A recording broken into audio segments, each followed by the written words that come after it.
কুমিল্লায় ৯ বছরের শিশু তাজরিন ধর্ষণ ও হত্যা মামলায় আসামি মফিজুল ইসলামকে মৃত্যুদণ্ড দিয়েছেন আদালত।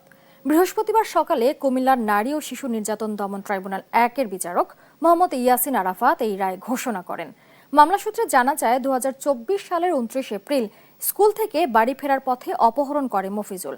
পরে একটি ধানক্ষেত থেকে শিশুটির মরদেহ উদ্ধার করা হয়। মামলার পর সে বছর ১ মে চাঁদপুর থেকে মফিজুলকে গ্রেপ্তার করে র্যাব।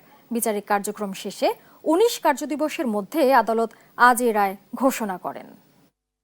কুমিল্লার নারী ও শিশু নির্যাতন দমন ট্রাইব্যুনাল ১-এর বিজ্ঞ বিচারক জনাব ইয়াসিন আরাফাত রাষ্ট্রপক্ষের বক্তব্যে সন্তুষ্ট হয়ে আসামিকে ৯(২) ধারায় সর্বোচ্চ শাস্তি মৃত্যুদণ্ডে দণ্ডিত করেছেন। আমরা প্রত্যাশা করব যত দ্রুত সম্ভব এই রায়ের কার্যকর করার জন্য